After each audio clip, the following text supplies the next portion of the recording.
برای ارائه به انسان‌هایی که میخوان سریع غذا بخورن، یا اینی که بالاجبار به خاطر صنعتی شدن و تغییر فرمت کار توی هر جامعه‌ای. مثلا الان می‌بینید وقتی ما مشاوره داریم برای راه اندازی جایی، میگن ما توی یه جایی زندگی میکنیم، یا مثلا میخوایم یه انسان از روی رفتار میمون‌ها که با میوه‌های رسیده داشتن پی به تخمیر میوه و غله میبره و تفاوتشون رو توی اثرگذاریش وقتی میخورن متوجه میشه.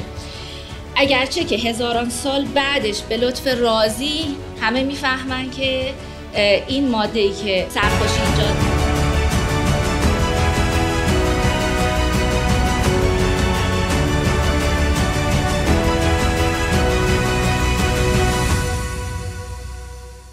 در مورد تخمیری ها ما سند معتبر دیگری داریم و اون خسرو کوهاتان و ریدک هستش. خسرو قبادان و ندیمش خوش آرزو با هم یک مکالمه‌ای داشتن که ما این متن فارسی رو هنوز در دست داریم، با توجه به اینکه تمام اسناد ما طی حملات متعددی که در تاریخ در کشور ما رخ داده همشون نابود شدن. خوشبختانه این مونده و در مورد انواع خاصی از شراب، سرکه، تهیه خامیز، تباهه، کامگ و هلام صحبت شده.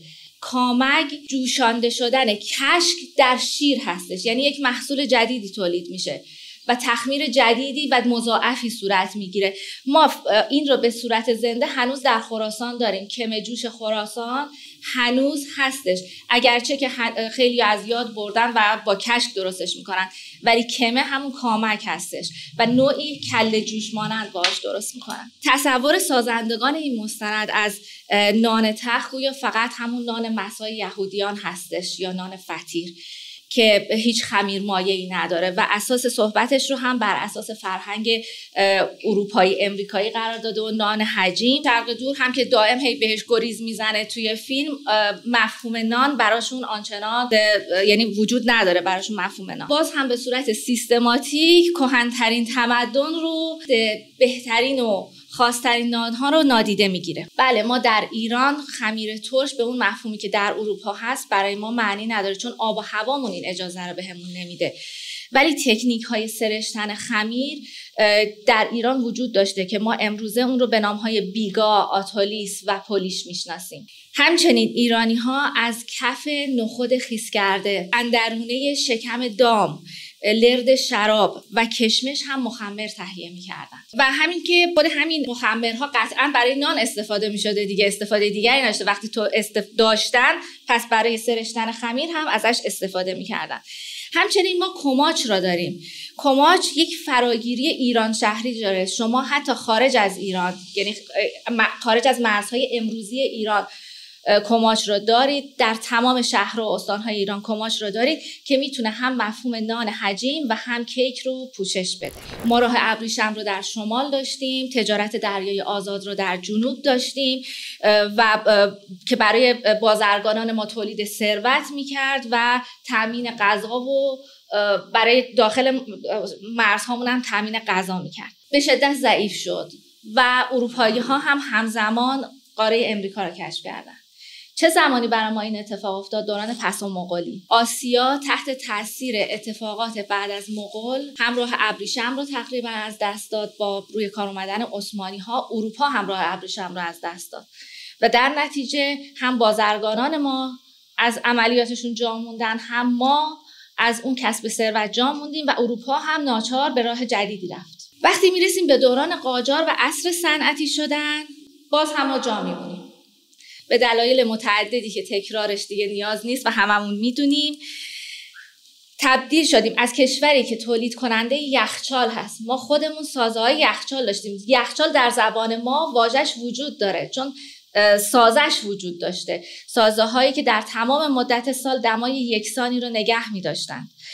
ما از تولید کننده یخچال تبدیل شدیم به وارد کننده رفریجریتور. تقریبا توی 100 سال اخیر ما مجبور شدیم صنعت و مدرنیته رو وارد کنیم چون داشتیم زمان از دست میدادیم. کار درستی هم. کارخونه وارد کردیم، ناچار تولید مواد غذایی انبوهمون رو بر اساس الگوی تولید و تغذیه کشور صاحب صنعت بنا نهادیم. مثلا مثل سوسیس کالباس، تولید کره، روش‌های پاستوریزه و کنسرو سازی. چون درگیر ذات مقلد شدیم، نتونستیم طی 100 سال اخیر روش‌های خودمون رو مدرن کنیم و یا کارخونه‌های وارد شده رو بومی سازی کنیم. همین ما رو دستخوش تغییرات فرهنگی و جاماندگی مضاعف هم کرد. از همه بدتر این تصور برای جامعه ما پدید اومده که این روش‌ها حتما برتری تکنیکی یا کیفیت بهتری دارن، که قویاً میگم که هیچ کدوم از این روش‌های سنتی جوامع اروپایی برتری تکنیکی به هیچ عنوان نسبت به ما ندارن. حتی خیلی از اونها روش‌های سنتیشون رو از روش‌های شرق وام گرفتند. این ورود به عصر سهولت تهیه غذا باعث شد ما ناچار سبکی رو پذیرفتیم و اون هم تثبیت سیستم و چرخه تامین غذای با کیفیت ثابت و قیمت به صرفه و استاندارد. این در عین جذابیت و تازگی با فرهنگ خوراک و آشپزی ما هم کاملا در تضاده. مثل بقیه بودن، عادی بودن، نرمال بودن، معمولی بودن تو دی ان ای ما نیست. ما همیشه دنبال خاص بودنیم. این که مثلا مرغ سوخاریای همه رستوران‌ها یه بافت و یه مزه رو تداعی بکنه برای ما جذاب نیست. ما همیشه دنبال یه چیز بهتریم. ولی یه امریکایی توقع داره که رستوران‌های زنجیره مکدونالد یا KFC سراسر دنیا همون مزه و بافتی رو بهش ارائه بده که دم خونش بهش میده. در ایران تهیه غذای ارزان تعریف متفاوتی در گذشته داشته نسبت به، دقیقاً نمیدونم جوامع دیگه چجوریه، ولی در جامعه ما غذای ارزان برای افراد فقیر لزوماً غذای کیفیت پایین‌تر نبوده، غذای متفاوت از توانگران بوده. یعنی مثلا نونشون ممکنه گندم نبوده، از جو ارزن بوده یا مخلوط با گندم بوده. برای همینم هستش که وقتی رفاه نسبی در جامعه ما در یک دوره پیش میاد، الگوهای غذایی جامعهمون تغییر میکنه. خوراکایی مثل نکانک، رونج، جگرآکند، گیپا، سقدون رو ما تقریبا داریم از دست دادیم. خیلیاشو هیچ کس اصلا اسمش رو هم نشنیده. از طرفی ما همزمان این اتفاق سیطره نظام غذایی رو هم تجربه کردیم. با وجود استقامت فرهنگ آشپزی ایرانی باز هم شاهد هستیم که یک سری خوراک سلطه‌گر، من بهش میگم خوراک سلطه‌گر، جاشون رو محکم کردن توی جامعه ما، مثل همین پیتزا و همبرگر و ساندویچ و سوشی این روزا. و حالا یا به خاطر تبلیغات فراگیر بوده، یا ایجاد جذابیت واسه ما داشته، یا میل به یکسان بودن الگوهای فرهنگی غذایی با دیگر جوامع که خب رسانه تأثیر گذاره. ولی این غذاهایی که امروزه شاهد چیرگیشون هستیم در مصرفی جهان شمول لزوماً برتری کیفیت یا هویت یا تکنیک به ما ندارند. فقط و فقط همون سیطره‌شون هستش که بر ما مسلط شده. حالا هرچند که ما تونستیم که آنچه داشتیم رو هم تا حدودی حفظ کنیم، ولی رسیدیم به یه شرایط بد اقتصادی. مردم کم برخوردار ما منابع تغذیه و الگوهای قدیمیشون رو از دست دادن. همون یک کله پاچه‌ای هم که مونده اینقدر گرون شده فقرا نمیتونن بخورن و ناچار به مصرف تولیدات صنعتی مضر با کلی نگهدارندی شیمیایی و کیفیت پایین روی آوردن که چون تولید کننده هم داره هزینه‌های تولید براش گرون میشه، کم کم اونا هم گرون میشه و اونا هم همین منبع تغذیه‌ای ناسالم رو هم دارن از دست میدن. از طرفی یه سری مصرف کنندگان مشتاق محصولات صنعتی هم داشتیم که همونجور که میگه هر روز دارن برگشت میکنن به سمت غذای ارگانیک. از طرفی هم خوراک ارگانیک و سالم تهیه کردنش هر روز گرونتر در میاد، چون ما منابعمون داره محدود میشه، جمعیت داره زیادتر میشه. ما خیلی چیزا رو نمیتونیم دیگه تولید کنیم به خاطر اینکه رو به خشکسالی هستیم. یه زمانی در خوزستان مارچوبه کش میشد برای صادرات، 50 سال پیش البته، چون ایران نسبت به قدیم خشک شده بود، اومدن گندم بسیار با کیفیت رو از امریکا وارد میکردن، خودشون مارچوبه میکاشتن با هزینه پایینتر و صادر میکردن. معترضان وقت قیامت کردن که او چه خبره، ما باید خودکفا باشیم، گندم خودمون رو تولید کنیم و داستان اینا. ولی حالا به کجا رسیدیم؟ رسیدیم به جایی که شالیزارهای شمال ما هر روز داره تبدیل میشه به باغ کیوی یا ویلای خصوصی. برای همون مقدار کیوی هم هیچ بازار مطمئنی نداریم. در پایان این مستند قضیه باب شدن تولیدات مصنوعی و شبیه سازی یک ماده رو برای یک ماده دیگه میگه. حالا فارغ از اصلا بحث گیاهی بودنش، میتونه به همون اندازه تولیدات کارخونه‌ای یا نگهدارنده‌های شیمیایی که 70-80 سال پیش اوج گرفت و الان مسئله ساز شده، این هم میتونه تو 50 سال آینده مسئله ساز بشه و ما رو مجبور به عقب گرد بکنه. متخصصین صنایع غذایی بهتر میتونن نظر بدن، ولی امیدوارم که سودآوری و پاسخ به سهامداران با دانش و سنجش بیشتری انجام بشه تا قربانی بیشتری نگیره و منابع خیلی محدود زمین هم بیشتر از این از دست نره. درسته در مورد برگشت به اصالت ما میتونه ثمر بخش باشه، ولی مثلا اصالت ما نمیتونه پاسخگوی جمعیت عمومی که داریم باشه. ما الان مثلا توی منطقه صومعه‌سرا یه چیزی به اسم سیاه شکر داریم. نمیدونم حالا شما در موردش اطلاعی دارین یا نه. از نیشکر به دست میاد، فقط یه خانواده تونستن اون رو تولید کنن. ما تولید صنعتی تو این زمینه نداریم و کاملا محلی داره اتفاق میفته، یعنی کاملا ارگانیکه و به اصالت خودش پایبند مونده. اما مسئله اینه که این نمیتونه یه جوری باشه که توی تمام ایران در دسترس قرار بگیره، چون به اون اصالت پایبند مونده و نمیتونه قابلیت داشته باشه که در حجم انبوه تولید بشه. خب من اتفاقا حرف شما رو به اصطلاح درست جواب دادم. ما توی یکی از دهکده‌های جنوب پاکستان، مرز هند، یه جایی رو داشتیم که تنها خانواده‌ای بودن، یه ده بودن، همه با هم فامیل بودن، تنها خانواده‌ای بودن که تنها روستایی بود که توی دنیا فلفل قرمز رو، فلفل دانه قرمز رو تولید میکرد، فراوری میکرد. من تو کلاس‌های ادویه مثلا 12-13 سال پیش هم اشاره میکردم به اینا، یادته؟ الان همون تولید سنتی رو چندین دهکده و چندین شهر و چندین کارگاه دارن بدون دخالت صنعت، چون اصلا صنعتی نباید باشه این فرآیند، دارن اجراش میکنن. شما اگر توی مثلا صومعه‌سرا یا کرمانشاه یه چیزی رو یه خانواده فقط در دسترسشون هست، این تکنیک یا فرمول، خب بیاید اینو بگیرید عمومیش کنید.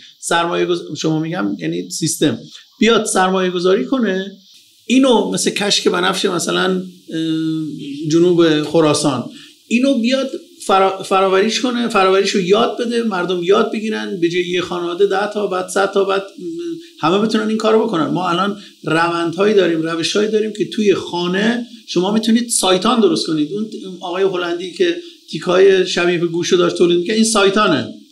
نمیدونم در موردش اطلاع دارید یا نه که حالا بحثو چی نکنیم. اینو شما تو خونه‌تون میتونید انجامش بدید. اون شکری که توی صومعه‌سرا چی میشه، اگر یک سیستم دلسوزانه بیاد اینو عمومیش کنه، بگه که مثلا یه عده هر کس میخواد بیاد یه وام بگیره بیاد اینو انجام بده. به صنعت احتیاج نداریم ما. فراگیر شدن الزاما احتیاج به تکنیک نداره، به دست هم دادن و هم صدا شدن نیاز داره. این که نمی‌شناسن اون که وقتی که میخواد چیزی عمومی بشه مثلا اطلاعات بذاره خصیص هستیم تو اطلاعات دادن به هر کی. اون خانواده‌ای که مثلا میان تا خودشون چیزی اطلاع دارن حاضر نیستن اطلاعات رو یه منتقل کنن، چون میخوان اون چیزی داره اتفاق میفته شخصی سازی کنن. باز برمیگرده به همون حس خاص بودن ایرانی‌ها دیگه. این تو دی ان ای ما رفته. ما میخوایم همه چی اختصاصی خودمون باشه، تک باشیم، یگانه باشه و خب میشه برای این یک چاره اندیشید که اون رمز و رموز در انحصار اونها باقی بمونه ولی تولیدش و ارائهش همه گیر بشه. تایید سخنان خانم شیرازیان که این فیلم ها، من اصلا موافق نیستم با این فیلم ها. دیدنش خوبه به خاطری که شما لقمان میگه ادب رو از بی‌ادبان تازه میتونید یاد بگیرید. اینها مقرضانه، اصلا مسئله فقط ایران نیست، مقرضانه میخوان اون هدفی که دارن بهش برسن و خیلی جالبه به خاطر بعضی از خصوصیات فرهنگی ما خیلی بهتر گول میخوریم و مورد هدف قرار میگیریم. ما یه جایی میگن فوت کوزه‌گری. میدونید الان شما به عنوان یه خانم جوانی که جز مثلا نسل معاصر این مملکت، این ملت هست، میاد یک ضایعه رو، یک نقص رو در میابد، میفهمه که مثلا ما هیچی رو به کسی نمیگیم، در حالی که اتفاقا مسئله همینجاست. خب ما چرا توی آموزش انقدر گداییم، انقدر فقیریم، انقدر چشم تنگیم؟ و یکی از اتفاقاتی که میتونه توی خیلی از مسائل راه ما رو باز کنه همین دگر اندیشی و تغییر سیستمه. بگید. هیچ وقت نمیاد بگی که من این مرکی یاد گرفتم، چون ببین وقتی کسی یه چیزی رو از کسی یاد میگیره میاد همه رو میخواد بزنه به اسم خودش، چون این به اسم خودش شده اون کسی که میخواد یاد بده نمیخواد یاد. من فکر میکنم چون منابع اطلاعاتی اونم محدوده، کلا انگار آدمای ترسی دارن که ما همین که داریم واسه خودمون حفظ کنیم، چون ممکنه دیگه نتونیم چیز بیشتری به خودمون اضافه کنیم، در حالی که اگه بخوایم میتونن. منابع اطلاعاتی دیگه الان محدود نیست، فقط مشکل اینجاست فرهنگ ما بیشتر اینجوریه که آدم‌ها چون دنبال اضافه کردن اطلاعات به خودشون نیستن، وقتی یه چیزی رو میدونن میخوان همون واسه خودشون. ببین دخترم، یه مسئله خیلی ساده هست. الان من یه فیلم ایتالیایی دیدم که یه چند تا زوج جمع شدن دور هم، یکشون هم تک بود، زوج نبود. گفتن خب گوشیاتونو بزنید زمین، هر کس زنگ زد، هر کس پیامی برش اومد، هر کس واتساپ یه چیزی اومد، اینو بلند برای همه بخونه. افتضاح شد. حالا مثل اینه که من از شماها بخوام لطفاً بیاید به نوبت گوشیاتونو بذارید اینجا، اصلا همون لحظه یه نفر از بچه‌ها اینجا ازتون بگیره، بگید اکسپلورر اینستاگرامتون رو ما چک کنیم. ببینید چه افتضاحیه. رقیه لقمه نمیدونم فاطمه فلان و مستر تیستر و فلان، به خدا منابع اطلاعاتی خیلی درسته. نمیگم شما، ما داریم اشتباه به قضیه نگاه میکنیم و اتفاقا هم چیزی که ایشان گفتن هم شما فرمودید دقیقاً درسته. من یا ایشان به عنوان آموزشگر توی مثلا صنعت غذا یه برخورد ویژه‌ای داریم که طرف، نمیخوایم اسم بیاریم دیگه، اصلا درست هم نیست، زنگ میزنه میگه نمیشه این کلاس بوچری شما یا کلاس پیتزا شما رو من خصوصی بیام. میدونید برای چی؟ برای خاطری که این آقای محمد رضا قاسمی که الان اینجا نشستن، شاید 16 سال پیش یه خانومی به من توی فیسبوک پیام داد، اینستاگرام هنوز اختراع نشده بود، به من پیام داد گفت که شما کلاس سوشی دارید؟ گفتم نه ایشان داره. در هنگامی که با ایشان داشت چت میکرد توی فیسبوک که من میخوام کلاس شما رو شرکت کنم، 4-5 تا شاگرد گرفته بود. درست میگم یا نه محمد رضا؟ الان هم جزو بزرگترین ایرانه. هنوز کلاس سوشی رو نیامده بود، برای هفته آیندهش 4-5 تا شاگردش رو فیکس کرده بود. این نقصه، این ضایعه است، این بدبختیه. در حالی که ما الان همون آقایی که بلند شد صحبت کرد، ایشان توی خیلی از کلاس‌های من بودن. از من وقتی میپرسن، از ایشان وقتی میپرسن تو بلدی فلان کارو بکنی، خیلی راحت بگیم نه. ما اگر آگاه باشیم به چه چیزی رو درش ناتوانیم، این خودش بزرگترین تواناییه. و ما پتانسیل، من بهتون میگم توی سیستم خودمون، توی صنعت غذا و نمیدونم حرفه گاسترونومی، ما میدونیم که چه توانایی‌ای داریم، اما خیلی از مسائل فرهنگی، رفتاری و اخلاقی همین ملتی که ایشان و من در خیلی از موارد داریم روشون پوز میدیم، یه سری نکات منفی هم دارن که مثل ترمز عمل میکنن. فوت کوزه‌گری یعنی چی؟ من روزای اولی که توی آلمان، سرتون رو میخوام درد بیارم، شروع کردم به دوره دیدن، استادم 1-2 تا مورد پیش اومد، مثل که انار برای من از ایران فرستاده بودن.